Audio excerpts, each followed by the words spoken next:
Bapak Ibu, selamat datang yang baru join. Dokter Eta, siapa lagi? Oh, ada Bu Amel. Kita akan memulai buku baru, Egoisme Sumber Segala Kemalangan, sehingga kita boleh dibongkar semua keegoisan kita yang terselubung. Silahkan Bu Ola. Shalom semuanya, juga yang baru join. Selamat pagi semuanya. Puji Tuhan ya. Kita punya Tuhan yang luar biasa di dalam hidup kita. Amin. Yang selalu mau kita bahagia. Amin. Oleh karena itu, saya percaya kita mau belajar lagi selama masih ada kesempatan. Kita mau terus belajar karena banyak perkara, banyak hal yang kita nggak mengerti di dalam kehidupan kita. Sekalipun mungkin umur kita udah banyak gitu ya, tetapi kita mau belajar lagi sama-sama karena saya percaya selama kita hidup, hidup itu nggak berhenti kasih pelajaran di dalam hidup kita. Makanya kita perlu belajar. Yuk kita satukan hati, kita berdoa. Tuhan Yesus, pagi hari ini terima kasih.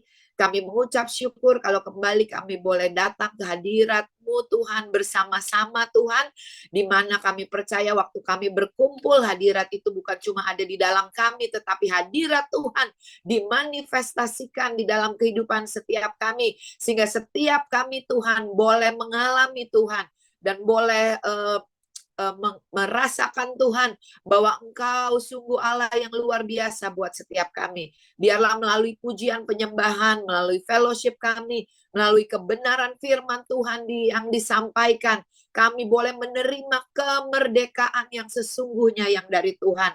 Kami percaya ada damai sejahtera, ada sukacita, ada kekuatan, bahkan terlebih lagi ada pemulihan dan kesembuhan yang Tuhan kerjakan di tengah-tengah kami. Karena Tuhan berjanji buat kami, waktu 2-3 orang berkumpul di dalam nama-Mu, Engkau ada di tengah-tengah kami. Dan waktu 2 orang sepakat di dalam dunia ini meminta kepadamu, Tuhan mengabulkannya buat kami. Dan kami percaya melalui Zoom ini Tuhan, kami boleh mengalami banyak hal yang luar biasa karena Tuhan tidak terbatas. Sekalipun kami lewat Zoom, tapi kami percaya kuasa Tuhan tetap bekerja di dalam kehidupan setiap kami. Dan kalau sebentar kami mau bahas kebenaran firman-Mu Tuhan, koreksi kami Tuhan.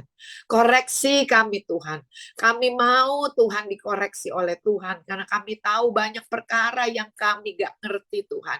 Tetapi biarlah kebenaran firman Tuhan ini boleh memerdekakan setiap kami. Terima kasih Bapa. Roh Kudus Kau ada di dalam kami yang Kau akan tolong kami, sadarkan dan insyafkan kami bahwa firman Tuhan itu sungguh luar biasa bagi setiap kami yang percaya kepadanya. Terima kasih Bapa. Di dalam nama Yesus kami berdoa dan bersyukur. Haleluya. Amin. Puji Tuhan, kita bahas tadi Kak Maya udah kasih lihat ya. Ini buku kecil ini, bukunya tipis banget. Minggu lalu kalau nggak salah Pak Iwan juga ada bagiin lagi ya, saudara ya. Eh, Sangat luar biasa. Saya pribadi sangat diberkati oleh buku ini, saudara. Pembahasan dari buku ini ternyata ada banyak sekali hal yang saya nggak mengerti gitu ya. Bahkan sebagai anak Tuhan yang lahir baru umur 17 tahun, saya melihatnya tuh, aduh kok kayaknya tuh ada banyak perkara sekalipun saya sudah lahir baru gitu, seolah-olah kok hidup tetap ada masalah, ada banyak perkara. Tapi baru setelah saya membaca buku egoisme itu adalah sumber dari segala masalah, itu saya baru ngeh gitu ya, yang pernah saya sampaikan di gereja. Saya pikir orang di luar sana banyak masalah. Ternyata waktu saya baca buku ini, saya baru bisa ngaca, saudara ya. Ternyata masalahnya itu banyaknya ada di diri saya sendiri. Kenapa? Karena saya berpusat kepada diri saya sendiri. Bahkan kalau boleh dikasih judul kekinian nih, ya judul kekinian, itu judulnya adalah Me, Myself, and I. Aku, aku, aku, gitu ya. Bicara tentang hal ini. Kita buka dulu sebentar yuk, Yakobus 3 ayat 16. Yakobus 3 ayat 16. Ayat yang udah sering kita baca, tapi mungkin kita enggak ngeh ya, saudara ya. Sebab di mana ada iri hati dan mementingkan diri sendiri, di situ ada kekacauan dan segala macam perbuatan jahat. Atau dengan kata lain, ada banyak masalah intinya cuma satu, masalah hati dan masalah mementingkan diri sendiri atau berpusat kepada diri sendiri. Kita boleh lihat lagi Filipi 2 ayat 3. Filipi 2 ayat yang ketiga. Filipi 2 ayat yang ketiga, firman Tuhan bilang begini. Dengan tidak mencari kepentingan sendiri atau puji-pujian yang sia-sia, sebaliknya hendaklah dengan rendah hati yang seorang menganggap yang lain lebih utama daripada dirinya sendiri. Saudara, ini adalah nasihat untuk menjadi satu.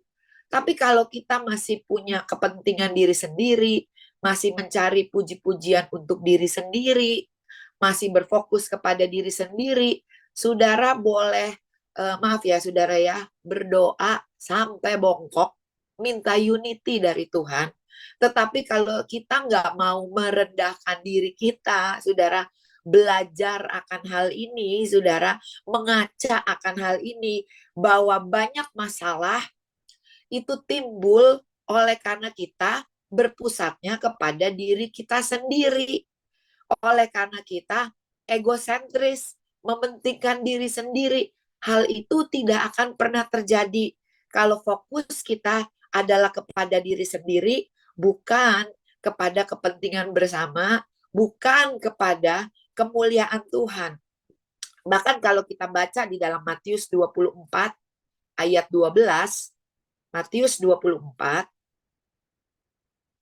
ayat 12, firman Tuhan bilang begini.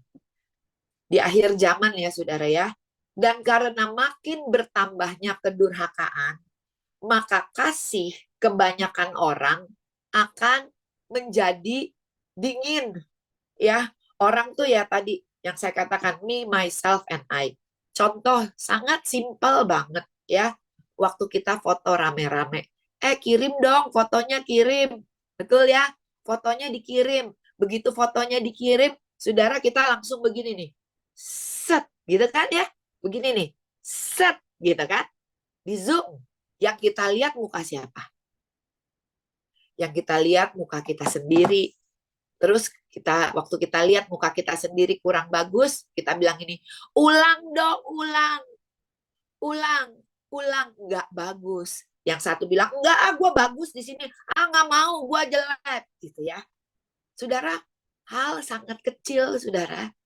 Tetapi hal itu tanpa kita sadari, saudara, itu lagi apa ya?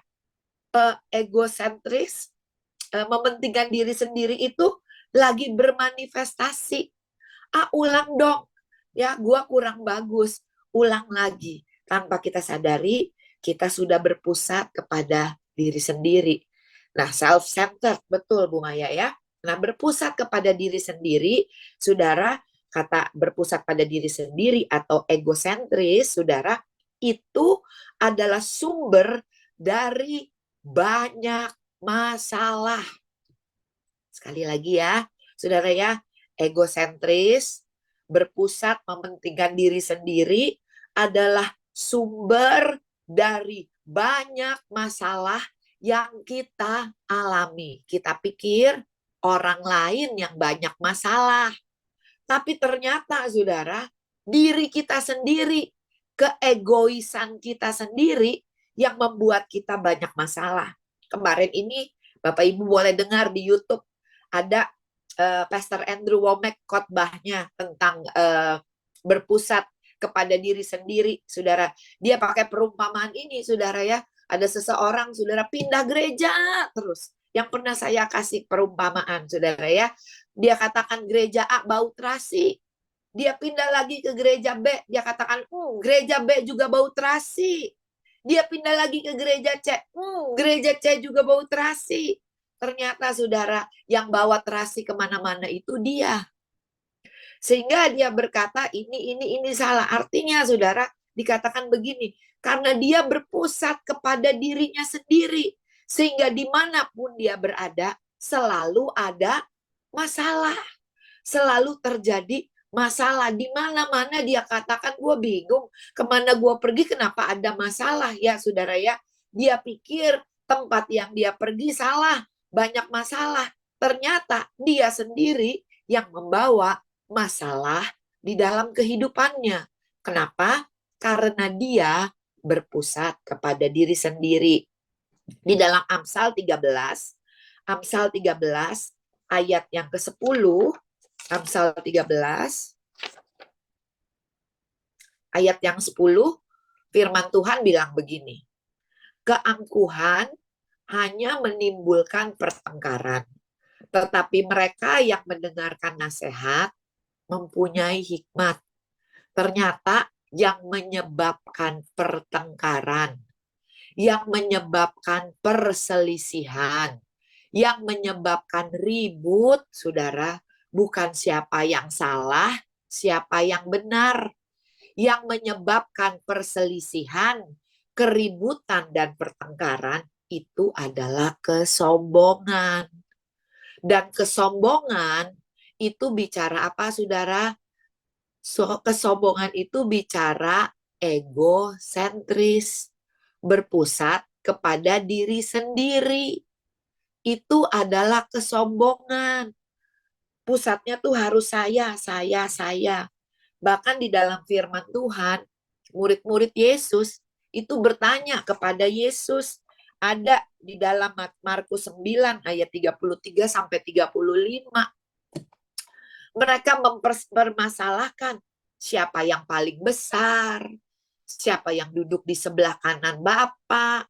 Padahal mereka ada bersama-sama dengan Yesus. Mereka melayani bersama dengan Yesus. Tetapi lihat, sekalipun demikian, mereka masih tetap berfokus dan berpusat kepada diri sendiri. Mereka tanya, siapa yang paling besar? Siapa yang akan duduk di sebelah kanan Allah? Tetapi Tuhan katakan, siapa yang mau jadi paling besar? Kamu harus yang paling mau melayani. Tuhan Yesus katakan demikian. Gak penting siapa yang duduk di kanan atau di kanan kiri Allah. Tapi Tuhan Yesus bilang, katakan, ya muliakan aja Allah. Fokus aja kepada Tuhan. Saudara, tidak mencari puji-pujian yang dari manusia. Kenapa, saudara? Karena kalau kita mencari puji-pujian yang dari manusia, kita sendiri yang sengsara. Kita sendiri yang tidak bahagia. Itu Tuhan mau katakan demikian kepada setiap kita. Dan di sini dikatakan, saudara, bahwa keangkuhan atau kesombongan itu yang hanya menimbulkan pertengkaran. Ya, saudara, di sini dikatakan bahwa perdebatan, permasalahan itu adalah awal dari Amsal 17 ayat 14. Perdebatan, perbantahan itu adalah awal dari pertengkaran. Kenapa kita berdebat? Kenapa kita berbantah-bantah? Akarnya adalah kesombongan. Ini bukan kata olah ya, saudara ya. Tetapi ini adalah kata firman Tuhan. Kenapa kita berdebat? Kenapa kita berbantah-bantah? Karena kita merasa gua lebih benar. Gua benar, lu salah. Makanya kita berdebat. Makanya kita berbantah-bantahan. Kenapa? Karena gua benar, lu salah gitu. Tapi kalau kita kembali kepada kebenaran firman Tuhan, saya rasa setiap kita bisa tutup mulut. Kenapa? Karena kita tahu cuma firman Tuhan yang adalah kebenaran. Amin, saudara. Nah, Alkitab mengatakan, kesombonganlah yang menimbulkan pertengkaran.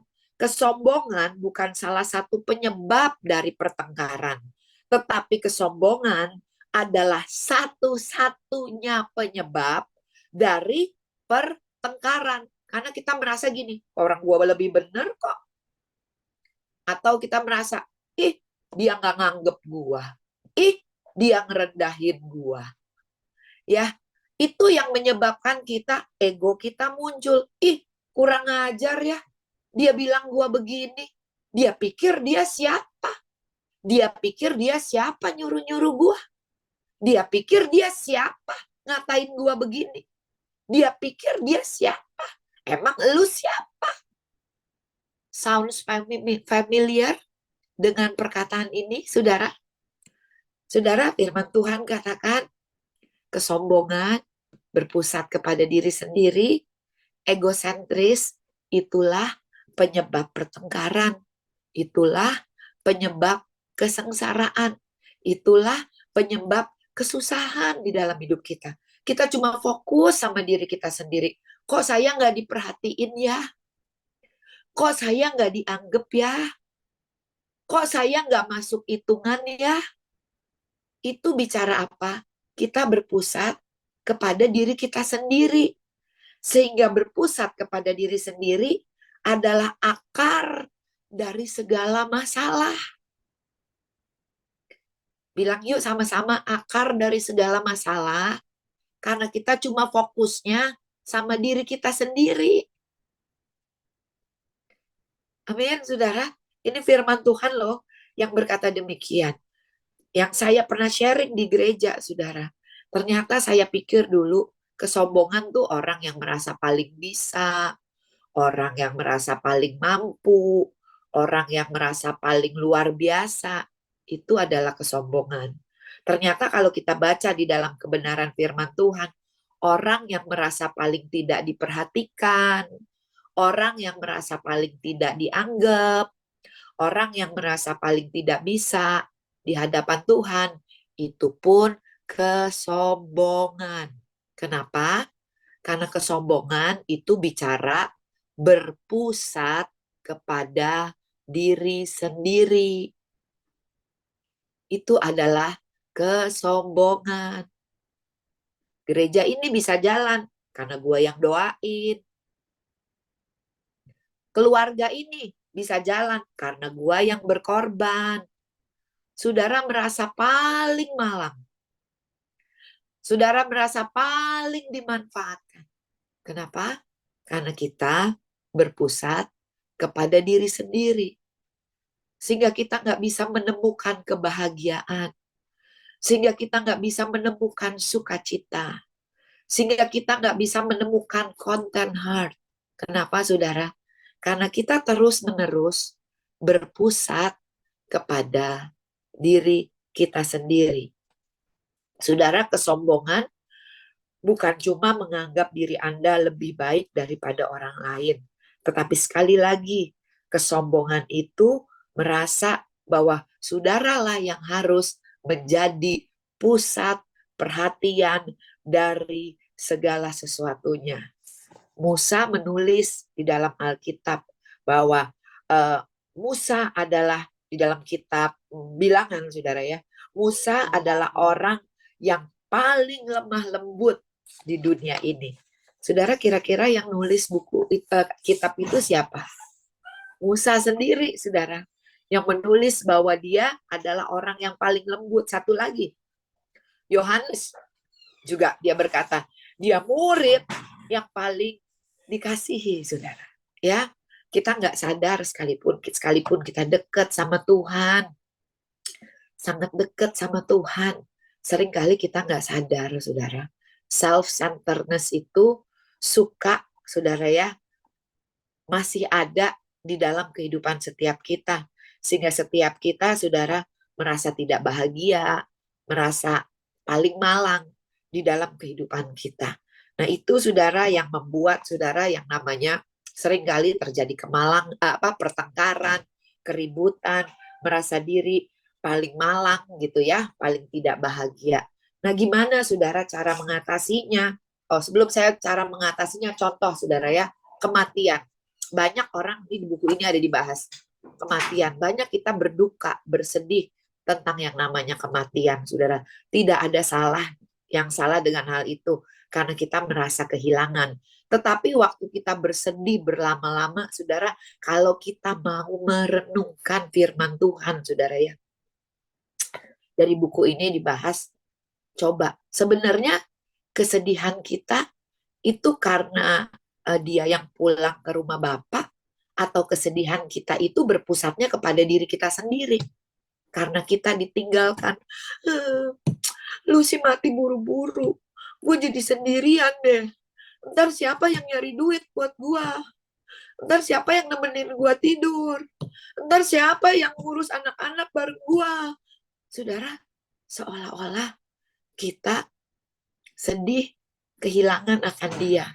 Tetapi kalau kita renungkan lagi, saudara, banyak hal dari kesedihan kita itu adalah kita berpusat kepada diri kita sendiri. Betul, saudara? Kita yang kehilangan, kita yang merasa ditinggalkan. Kesedihan kita dasarnya bukan karena dia pulang ke rumah Bapak, tetapi kesedihan kita dasarnya adalah kita yang kehilangan, saudara. Itu pun bicara apa? Itu pun bicara egosentris. Itu pun bicara self-center. Satu lagi, saudara, waktu anak-anak nangis, pernah lihat anak nakal, ya, yang nangis untuk mendapatkan sesuatu, minta beliin mainan, guling-gulingan di mall, nangis, berontak-berontak di mall. Apa yang orang tuanya lakukan, saudara? Supaya anaknya diam, dibeliin mainannya. Lebih daripada dia mengajar dan mendidik anaknya, lebih cepat kan dia beliin mainannya supaya anaknya diam. Sehingga tanpa disadari, saudara, ya, orang tua ini lebih mementingkan perasaannya daripada gua malu, anak gua guling-gulingan di mall, teriak-teriakan, minta mainan, ya, lebih baik gua beliin aja mainannya. Gak apa-apa, nanti dia juga belajar. Tanpa kita sadari loh, saudara, kita tuh self-center, ego-center, egosentris, lebih mementingkan perasaan kita, malu di mall, anak kita berontak-berontak, daripada kita harus mengajar anak kita. Betul ya, saudara ya? Tapi tanpa kita sadari, sekalipun saya harus malu, anak saya teriak-teriakan, dan saya harus dudukin dia, ya, untuk mengajar dia, untuk berkata hal itu tidak baik, tidak boleh beli mainan ini, saudara. Kita lebih self-center, lebih mementingkan keperasaan kita sendiri daripada kita mengajar anak kita. Sekalipun dia, saudara, harus teriak-teriakan, harus ngamuk, guling-gulingan di mall. Pernah, saudara, ngalamin hal itu? Saya kalau nggak salah dulu nih ada Kai-Kai di sini. Kai-Kai pernah begitu. Saya nggak beliin, saya tinggal di Kidsania. Dia guling-gulingan di lantai, minta beliin mainan. Saya bilang, enggak. Guling-gulingan, teriak-teriakan. Itu salah juga sih, saudara ya. Saya tinggalin. Akhirnya dia berhenti nangis, dia lari, dia kejar saya. Itu pun salah. Harusnya saya duduk sama dia, ajarin dia. Kenapa, saudara? Karena waktu dia kecil, waktu kita ajarin, saudara, itu adalah bekal untuk dia di hari tuanya. Saudara perhatiin nggak? Banyak orang, pokoknya kalau dia mau sesuatu, dia marah aja dulu. Dia nangis aja dulu. Kenapa? Karena itu adalah kebiasaan dia untuk mendapatkan sesuatu. Dengan cara itu, dia mendapatkan sesuatu. Betul? Dengan marah, dengan nangis, dengan bohong. Dia mendapatkan itu. Tanpa dia sadari, hal itu menjadi kebiasaan, menjadi hal buat dia, oh dengan hal ini saya bisa dapatkan. Nah, saudara, saya percaya itu tugas kita sebagai orang tua untuk mengajarkan anak-anak kita tentang hal ini. Untuk tidak egois, untuk tidak self-center. Karena dengan ngambek, dengan ngediemin orang, kita pikir biasanya kita dapat pusat perhatian. Kamu kenapa sih diem aja? Kamu kenapa sih ngambek? Kamu kenapa sih nangis? Kamu kenapa sih nggak mau pelayanan lagi? Dengan hal itu, kita dapat perhatian. Saudara, aduh, buku ini tuh nabokin saya loh, saudara. Saya nggak mau bilang orang lain, saya mau bilang saya. Nabokin saya. So practical. Hidup sehari-hari, saudara. Tetapi itu adalah sumber kemalangan di dalam hidup kita. Tapi Tuhan Yesus mau kita bahagia Dia mau bongkar hal ini dari dalam hidup kita. Supaya apa? Supaya saudara dan saya terus naik dan tidak turun. Kita menjadi kepala dan bukan ekor. Kita menjadi orang-orang yang lebih daripada pemenang di atas setiap permasalahan di dalam kehidupan setiap kita. Saudara, yuk kita jangan fokus kepada diri kita sendiri. Karena ada tertulis, hidupku bukan aku lagi, tetapi Kristus yang hidup di dalam aku. Jadi biarlah fokus kita belajar dari Tuhan Yesus. Kita belajar untuk mengatasi. Nah ini saudara, dari buku ini yang saya suka banget saudara. Dari setiap permasalahan, kita nggak bisa mengatur orang lain. Kita nggak bisa mungkin mengatur permasalahan yang mendatangi kita. Tetapi apa yang kita bisa lakukan? Firman Tuhan katakan, kuasailah dirimu. Ada roh Tuhan. Penguasaan diri itu ada di dalam diri kita. Contoh Tuhan Yesus, waktu dia disesah, waktu dia dihina, waktu dia dipukul, waktu dia dipermalukan. Dia tidak berpusat kepada dirinya sendiri. Dia katakan apa? Bapa, ampunilah mereka karena mereka tidak tahu apa yang mereka perbuat. Bola, dia kan Tuhan. Dia kan Tuhan Yesus, dia bisa begitu. Ada satu lagi contoh di dalam Alkitab, saudara. Stefanus. Ingat? Waktu dia dirajam sampai mati. Itu serem banget loh. Kita kayaknya ngelihatnya, aduh, ditimpukin batu. Tapi waktu saya lihat filmnya, dirajam batu sampai mati. Itu serem banget loh, saudara. Batu segede-gede gini tuh nimpa. Sampai mati. Itu serem banget loh, saudara. Dibunuh pelan-pelan. Gak langsung mati, saudara. Tapi Stefanus bilang begini, Bapak, ampunilah mereka. Sebab mereka tidak tahu apa yang mereka perbuat. Saudara, kita nggak bisa mengendalikan orang lain. Kadang kita nggak bisa mengendalikan musim kehidupan yang mendatangi ke setiap kita. Tetapi buku ini, Tuhan Yesus ngajarin practical things di dalam kehidupan kita. Kita bisa menguasai diri kita sendiri. Yaitu apa, saudara? Jangan self-centered. Amin. Jangan berpusat kepada diri kita sendiri. Orang mau ngatain kita apapun, saudara. Saudara bisa tenang. Kenapa saudara bisa tenang? Karena saudara bisa self-centered. Orang bisa marah, menghina saudara seperti apapun. Saudara bisa tenang. Kenapa? Karena saudara nggak self-centered, saudara. Apapun yang orang lain katakan tentang kita, kita bisa tenang. Kenapa? Karena saudara dan saya tahu siapa diri kita. Bahkan saudara bisa belajar melihat, oh dia sakit, oh dia luka, makanya keluar perkataan itu dari dia, makanya keluar respon itu dari dia. Saya juga belajar, saudara. Saya sedang terus belajar. Untuk apa, saudara? Waktu kita ketemu dengan orang sakit, bilang yuk, saudara sama diri sendiri, jangan ketularan sakit. Amin.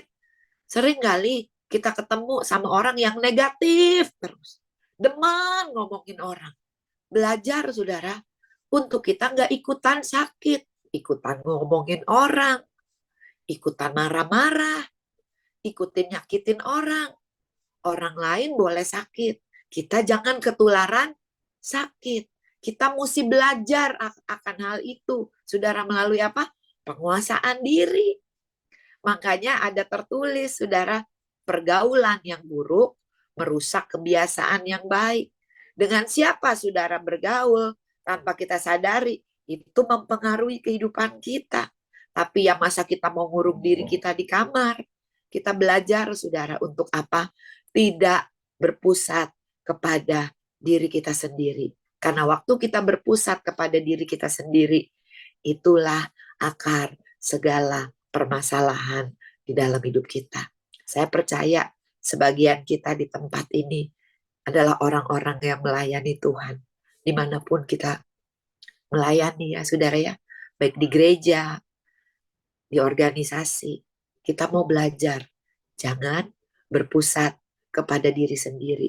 Karena kalau kita berpusat kepada diri sendiri, di gereja manapun engkau ada, di organisasi manapun engkau ada, di keluarga manapun engkau ada, engkau gak akan pernah bahagia. Kenapa? Karena engkau berpusat kepada dirimu sendiri. Saudara, Tuhan Yesus baik. Dia datang supaya kita mempunyai hidup di dalam segala kelimpahan. Kelimpahan dalam damai sejahtera, kelimpahan di dalam sukacita. Itu adalah kehendaknya di dalam kehidupan kita, bukan cuma kesehatan ya saudara ya, bukan cuma financially, tetapi damai sejahtera, sukacita, itu juga dia mau ada di dalam kehidupan setiap kita. Dan dia kasih tahu buat setiap kita, semuanya dia sudah selesaikan di atas kayu salib. So you jangan berfokus kepada diri sendiri, tetapi biarlah hidup kita, bukan kita lagi, tetapi Kristus Yesus Tuhan. Dan ada satu golden way di dalam Alkitab. Ada tertulis golden way, jalan emas. Life is a journey and there is golden way. Dia katakan begini, apa saja yang ingin engkau orang lain lakukan kepadamu, lakukanlah itu lebih dulu kepada orang lain. Amin saudara. Tuhan Yesus baik, Tuhan Yesus memberkati. Amin. Silakan. Ya, amin. Terima kasih Ibu Ola. Dibaca Mari ya tunjuk tangan. Amin. Kecil banget loh. Bapak Ibu. Kecil banget. Amin. Tapi kita belajar banyak. Ini belajar kehidupan sehari-hari. Ya, ini buat diri kita sendiri, bukan buat orang lain. Ini Siapa yang mendarat, pagi ini? bukunya mendarat, Bu Maya, mendarat, nggak terbang-terbang. Jadi kita baca untuk diri kita sendiri, bukan untuk menunjuk orang lain. Siapa yang pagi ini ketabok? Saya. Semuanya ketabok. Jadi gunanya apa? Supaya kita lebih baik lagi. Kita juga setelah ini menyelesaikan bulan ini, kita ditabok-tabokin sendiri supaya bulan depan kita lebih lagi hidup berkemenangan, sukacita karena mengakhiri tahun ini dengan bahagia, Mai. Amin. Ya, amin. Karena nggak berpusat diri sendiri ya. Tuhan memberkati engkau dan melindungi engkau. Tuhan Yesus menyinari engkau dengan wajahnya dan memberikan engkau kasih karunia. Tuhan menghadapkan wajahnya kepadamu dan memberikan engkau damai sejahtera hari ini bahkan sampai selama-lamanya. Di dalam nama Bapa dan Putra dan Roh Kudus, di dalam nama Tuhan Yesus Kristus. Haleluya. Amin. Tuhan Yesus berkati. Amin. Amin. Terima kasih Pak Robert, Bobi, Bu Ola, pelayanan semuanya.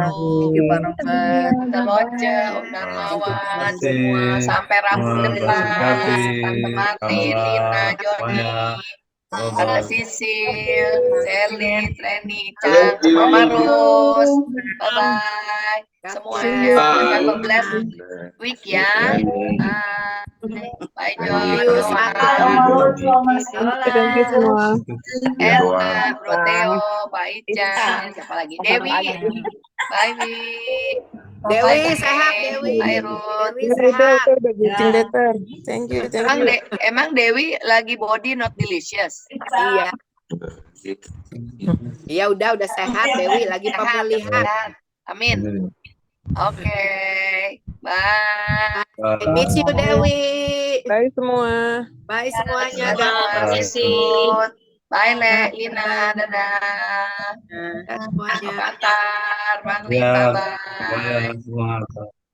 Tuhan berkati. Selamat Semuanya. Bye. Ya.